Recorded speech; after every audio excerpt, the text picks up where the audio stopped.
Assalamualaikum warahmatullahi wabarakatuh. Bismillah, alhamdulillah, assalatu wassalamu ala rasulillah Sayyidina wa maulana Muhammad ibn Abdillah la nabiyya ba'dahu wa ala alihi wa man tabi'ah minat dunya ilal qiyamah. La haula wa la quwata illa billah, amma ba'du. Hadirin ma'asyiral muslimin hafidhakumullah. Pagi ini akan kami bacakan penjelasan tentang cara menangis. Di menangis saja diajarin supaya nangisnya itu bernilaikan ibadah. Pada pengajian yang lalu sudah saya bacakan penjelasannya bahwa salah satu ciri hati yang khusyuk atau hati yang lembut itu adalah mudah tersentuh sehingga gampang menangis. Nah, menangis ini sebabnya bisa macam-macam. Pertama, umumnya orang nangis itu karena keinginannya belum kesampaian. Misalkan karena sakit, pengen sembuh, terus belum sembuh, akhirnya nangis. Lapar, pengen makan, nggak ada yang dimakan, terus nangis. Dan lain-lain. Ya. Jadi ketika seorang keinginannya belum terpenuhi, berarti ini nangisnya hanya karena keinginan. Ya, nangisnya karena nafsu. Yang kedua, orang nangis karena kehilangan sesuatu yang dicintai, baik dalam bentuk benda yang disayangi hilang, atau seseorang ditinggalkan oleh seseorang yang dicintai, baik karena diputus hubungannya atau karena meninggal dunia. Itu juga umumnya orang kemudian menangis. Nah, ini juga masih nangis karena nafsu yang seperti ini. Yang ketiga, yaitu orang yang nangisnya karena takut dengan Allah. Nah, takut dengan Allah itu maknanya pertama takut disakiti, baik dengan cara disiksa atau ditinggalkan. Nah, dari beberapa jenis nangis tadi, yang mulia, yang bernilaikan ibadah adalah jenis yang ketiga ini, yaitu nangis yang nangisnya karena takut dengan Allah. Terus caranya nangis takut dengan Allah itu bagaimana? Nah, berikut ini penjelasannya. Wa in azza, dan jika terasa sulit, alaika atas kalian apal buka'u nangis, fatadzakkar maka ingat-ingatlah ma kejadian baina yadaika yang ada di depanmu min ahwalil akhirati, dari mencekamnya kejadian akhirat. Allati anta, yang engkau mulakiha akan bertemu dengannya, min ghairi sakin, dengan tanpa keraguan, wala roibin, dan tanpa keraguan-raguan.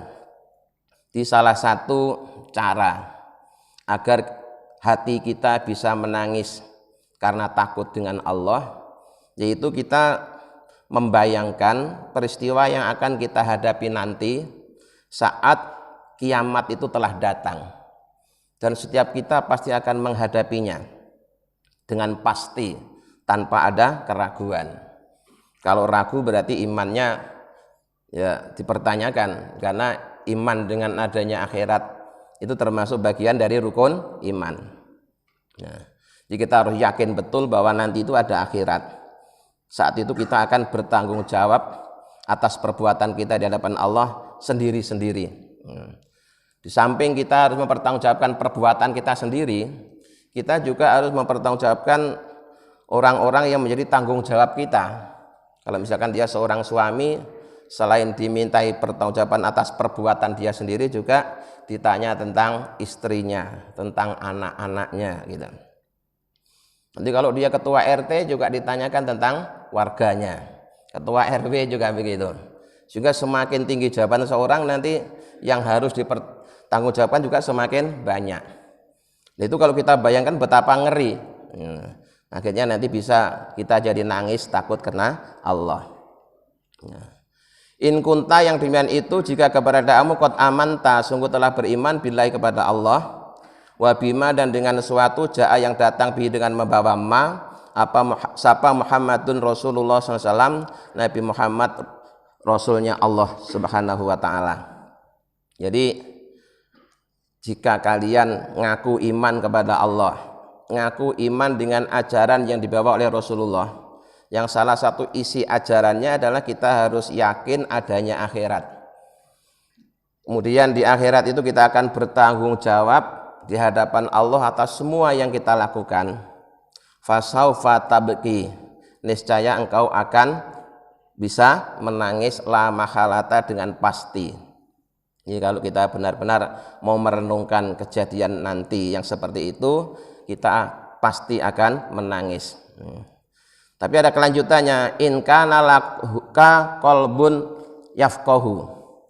Kau akan menangis jika engkau masih memiliki hati yang paham. Jadi bagi orang yang hatinya paham dengan kejadian di akhirat, maka ketika dia mengingat kejadian yang akan terjadi di akhirat, dia akan menangis. Wa aklun, dan akal yakilu yang berfungsi. Jadi diceritai tentang akhirat itu akan menangis kalau orang itu hatinya paham atau akalnya berfungsi.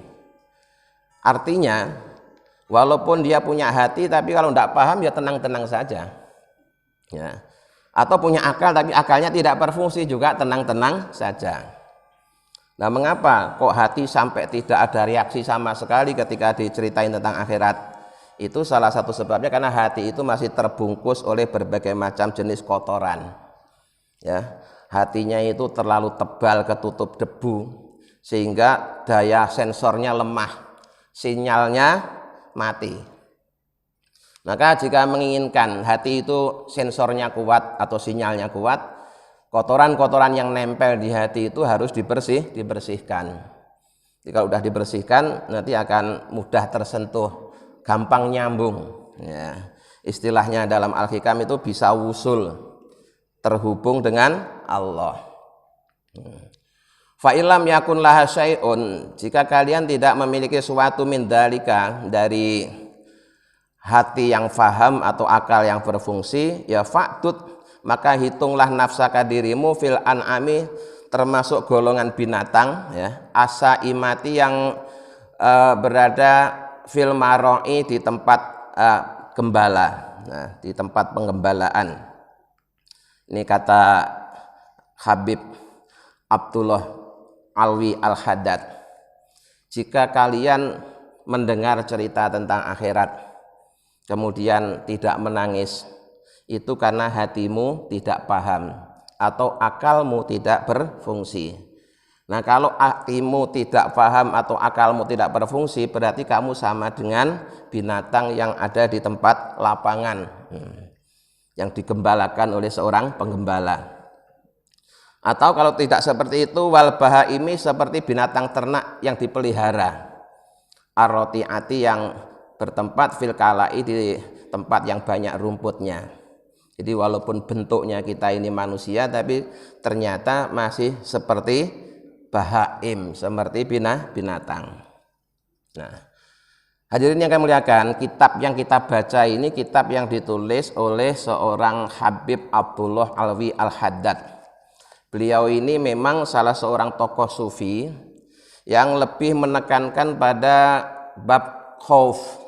Khauf itu takut.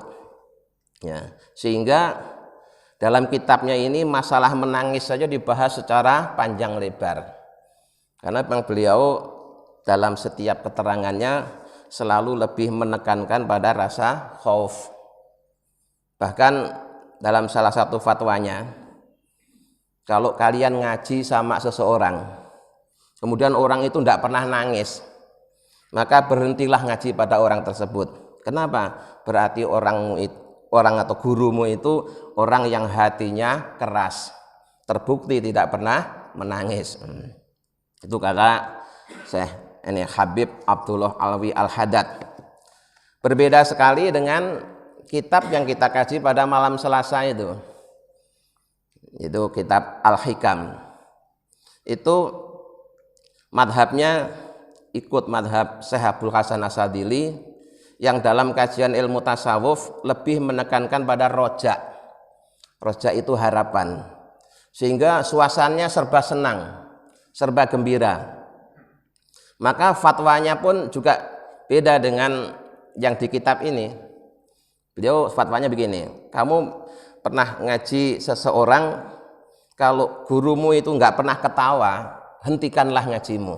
Berarti gurumu itu tidak pandai bersyukur. Gitu.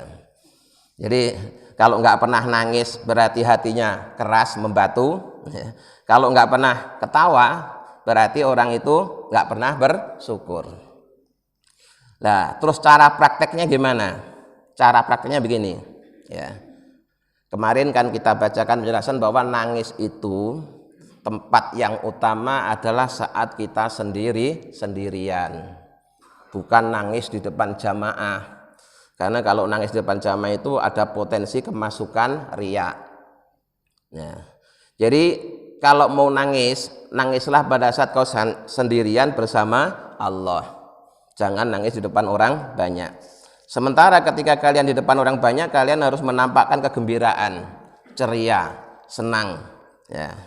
Lebih menonjolkan rasa syukurnya. Itu cara mempraktekannya. Dan itu kedua-duanya benar. Ya.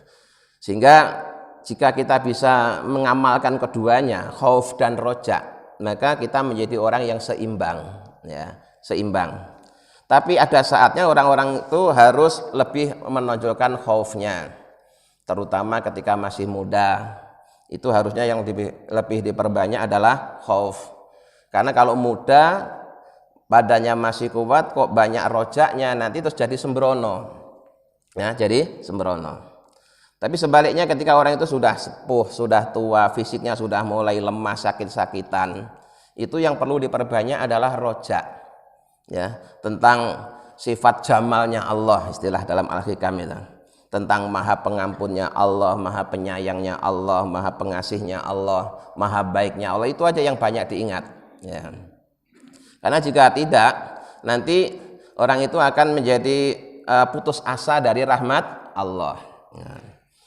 Nah, maka dalam prakteknya kadang-kadang kita perlu banyak khaufnya, kadang-kadang perlu banyak rojaknya, kadang-kadang harus seimbang. Nah, Syekh Abdullah Al-Haddad itu lebih menekankan pada khauf, sehingga sampai mengatakan jika seorang diceritai tentang akhirat kok enggak nangis, berarti hatinya enggak paham atau akalnya tidak berfungsi, statusnya sama dengan hewan ternak, gitu. Fa inna Allah Ta'ala, maksudnya Allah Ta'ala, innama khotoba, Allah itu berfirman atau berbicara ahlal qulubi, kepada orang yang punya hati, adzakarahum, dan mengingatkan mereka. Jadi setiap pesan-pesan Allah itu pesan buat mereka yang punya hati. Kalau tidak punya hati ya tidak bakalan paham, ya tidak bakalan paham terhadap firman-firman Allah. Faqala ta'ala, maka Allah Ta'ala telah berfirman, inna fi dzalika la dzikra liman kana lahu qalbun au alqasam'a wa huwa syahid. Inna fi dzalika, sungguhnya dalam yang demikian itu yang telah disebutkan, la dzikra, sungguh jadi peringatan, liman, bagi orang, karena yang keberadaannya orang tadi, lahu, dia memiliki kolbun, hati. Jadi peringatan-peringatan Allah dalam Al-Quran itu buat mereka yang punya hati. Ya, kalau punya hati dia akan paham, kalau tidak paham berarti tidak punya hati. Au al-qasam'a, atau orang yang memfungsikan pendengarannya. Ya. Jadi pendengarannya bukan sekedar mendengar tapi bisa merekam. Ya. Tidak sekedar masuk kuping kanan kemudian keluar kuping kiri, tapi singgah di dalam pendengaran. Wa huwa syahid, dan dia hadir, hadir di hadapan Allah. Hatinya hadir di hadapan Allah. Itu contoh bahwa peringatan-peringatan Allah dalam Al-Quran itu buat mereka yang punya hati.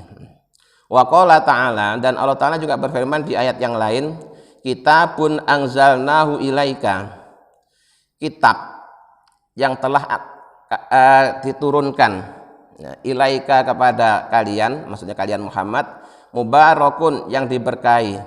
Untuk apa? Liyadabbaru, agar merenungkan, ayatihi, ayat-ayatnya. Jadi kitab yang Allah turunkan kepada Nabi Muhammad itu penuh keberkahan. Tapi buat mereka yang punya hati. Ya, buat mereka yang punya hati, firman-firman Allah dalam Al-Quran itu penuh keberkahan, karena setiap kali dia mendengar ayat itu dibaca atau dia sendiri sedang membaca, dia akan melakukan tadabbur, perenungan, ya, perenungan.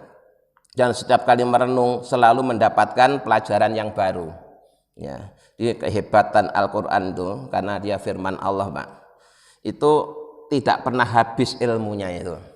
Satu ayat, ya, dipahami sejak zaman diturunkan, yaitu zaman Nabi Muhammad sampai sekarang itu nggak habis.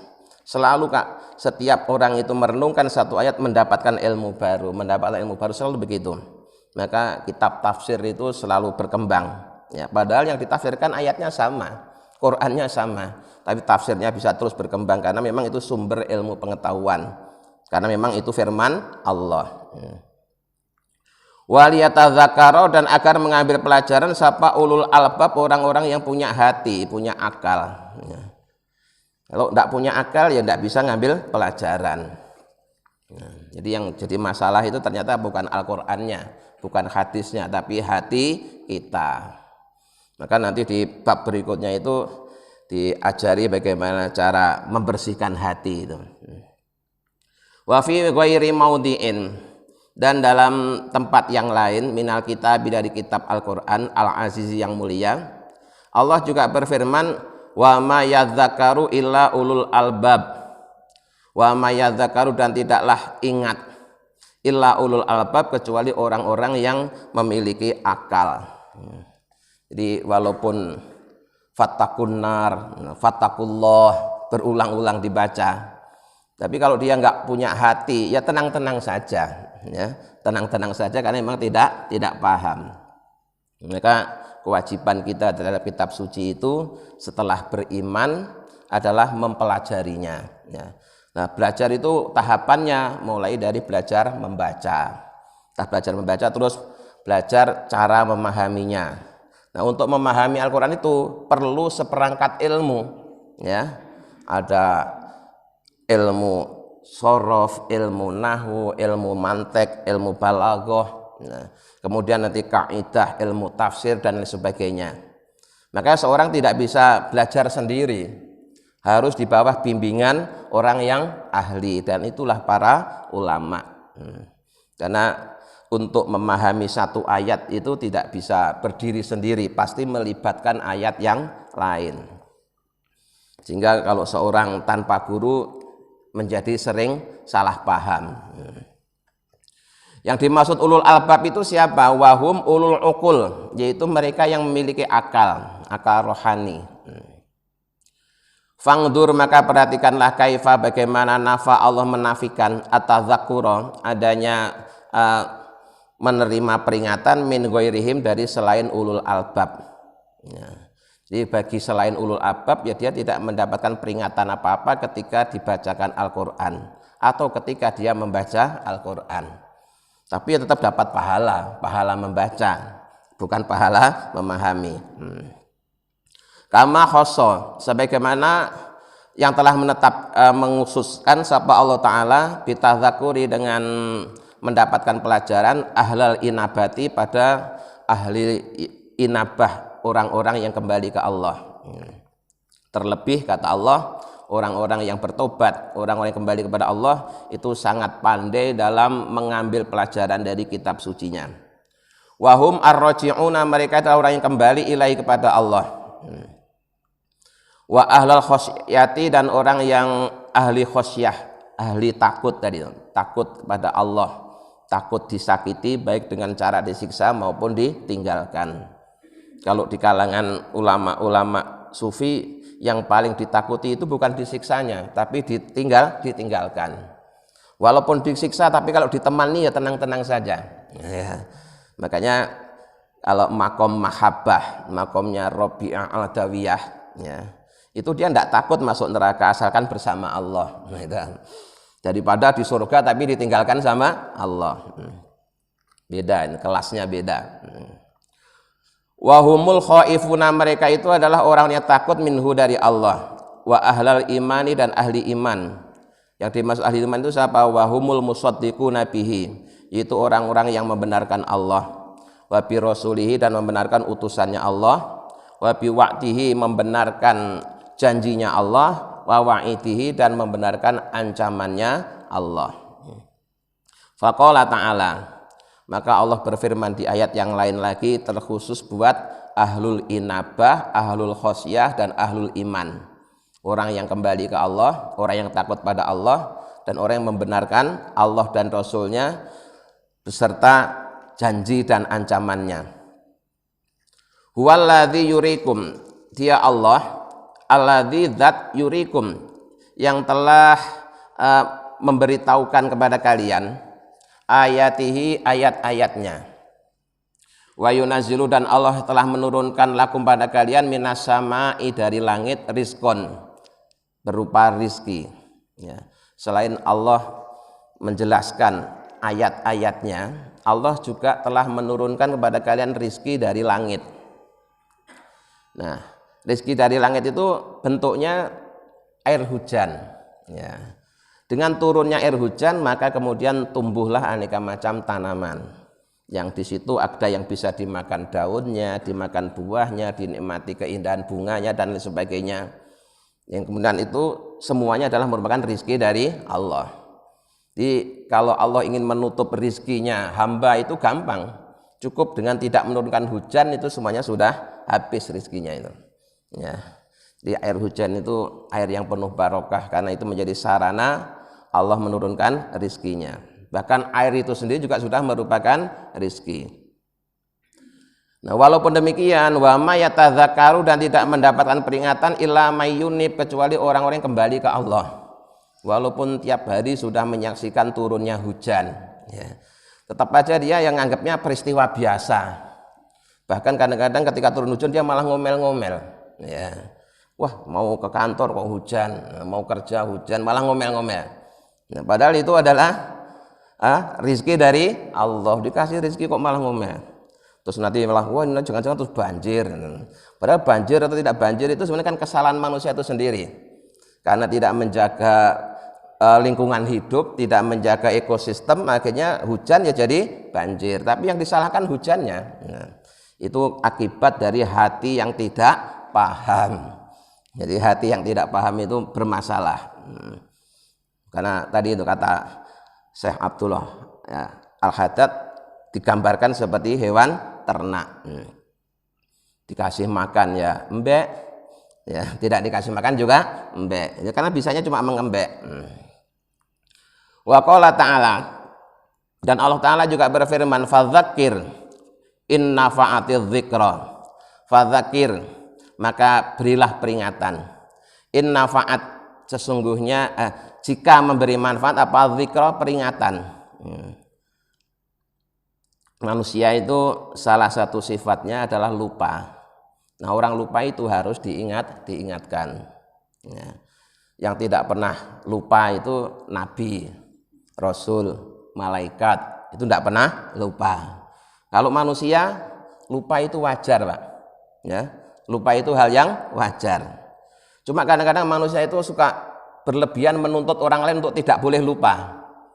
Ya. Misalkan dia ada seorang pemimpin besar terus lupa gitu, langsung dicaci maki. Padahal walaupun pemimpin besar dia kan juga tetap manusia. Ya. Ini juga sebenarnya tuntutan yang berlebihan. Namanya manusia, setinggi apapun kedudukannya dia tetaplah manusia, punya sifat lupa. Tapi ketika misalkan seorang ketua DPRD terus lupa baca Pancasila, dituntut untuk mundur. Gitu. Kan baru terjadi seperti itu ya. Ya. Kadang-kadang kita ini nuntut orang lain tidak boleh lupa, tidak boleh salah. Itu tuntutan yang tidak benar itu ya. Selama kita masih manusia, ya, itu pasti pernah lupa, pernah salah. Ya wajar lah, ya.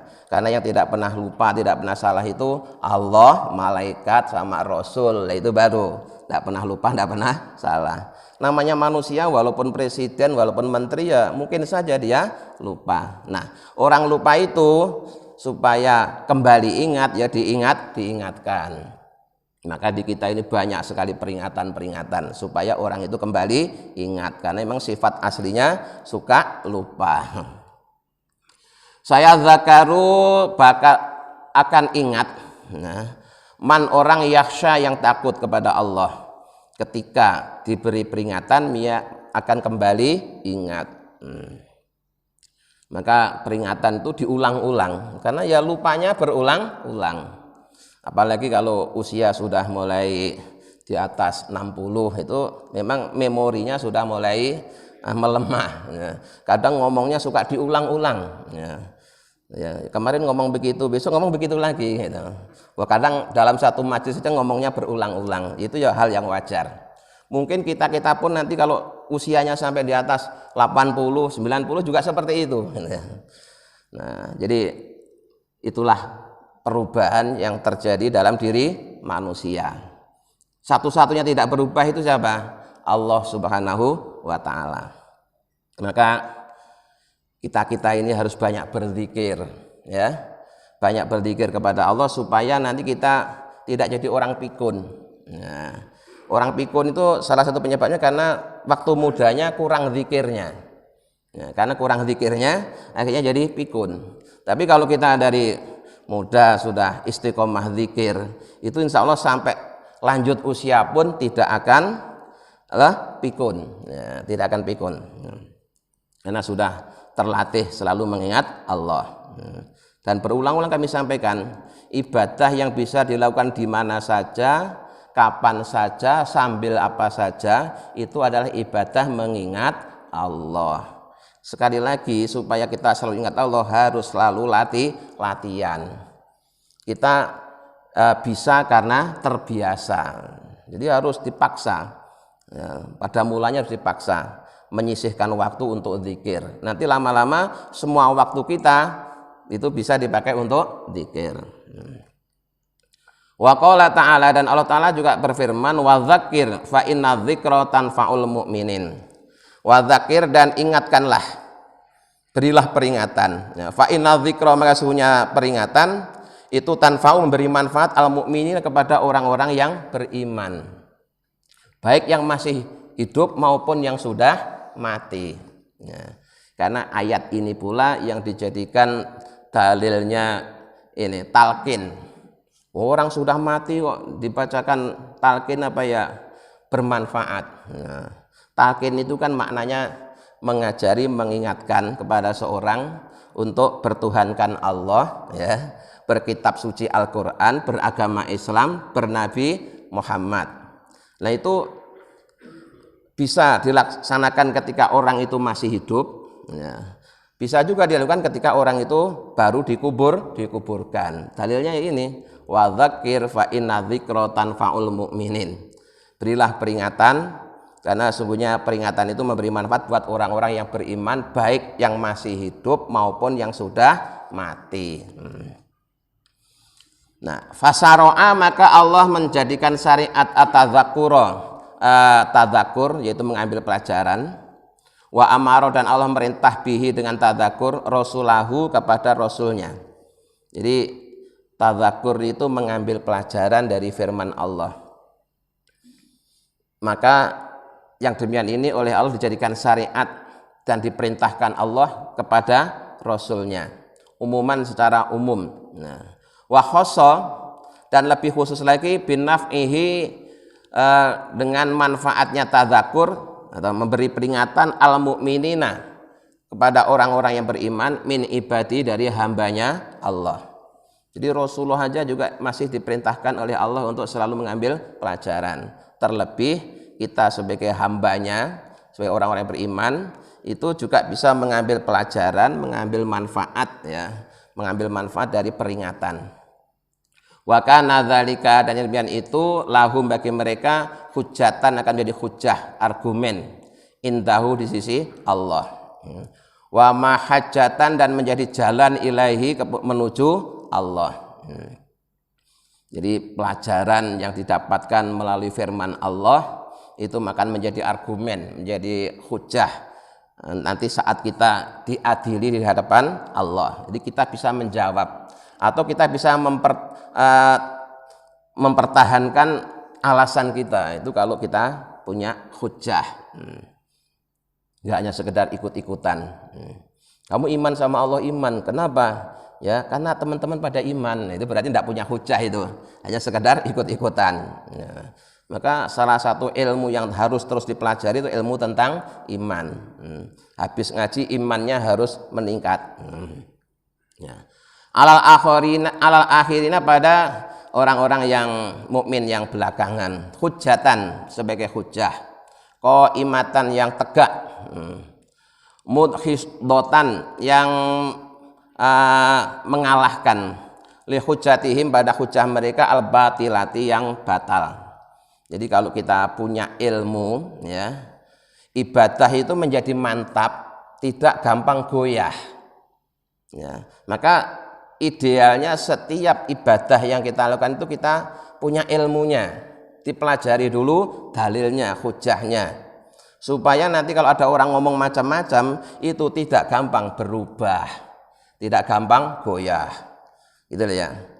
Nah, saat ini banyak orang itu karena pada mulanya dia beribadah tanpa ilmu.